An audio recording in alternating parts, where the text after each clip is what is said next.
Avec des simples dés à jouer, Alexis Cordier est capable de réaliser des tableaux d'exception. Et là, du coup, la prochaine commande que je dois faire, c'est sur un Batman et un Joker. Ça va être majoritairement du noir et blanc, donc je prends mes dés, et puis on commence dans le gabarit qui est juste là, qui délimite un petit peu la taille du tableau, Et puis, c'est tout un travail de patience qui commence pour créer cette œuvre composée de 7500 dés.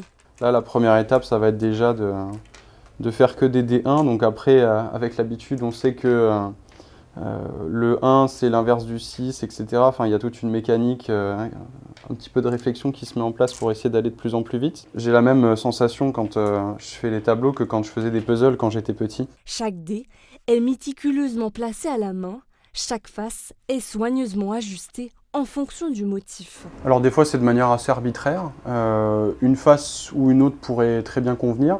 Des fois, c'est pour amener du mouvement. Je suis en permanence en train de faire les 100 pas dans mon atelier pour prendre du recul, voir ce qui serait le plus pertinent en termes de face. Au total, le passionné de dés va mettre une trentaine d'heures pour créer cette pièce. Cet amour pour le cube à 6 faces a débuté en 2020 pendant le confinement lors d'une partie de Yams en famille. En fait, je faisais des formes avec mes dés et la première idée était de faire des petits logos.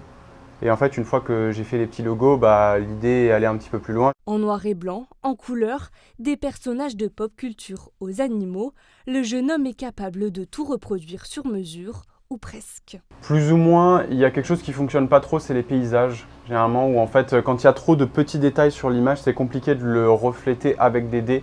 Mais souvent, quand on est sur un sujet, ça fonctionne très bien. Ouais. C'est ça qui est hyper intéressant, c'est qu'on donne vie à travers un objet qui paraît anodin, le dé, qui est détourné dans son utilisation pour en fait créer quelque chose qui est totalement différent de son utilité de base. À l'avenir, le jeune homme qui élève cet élément de jeu au rang d'art espère exposer ses œuvres uniques et originales dans de nombreuses galeries.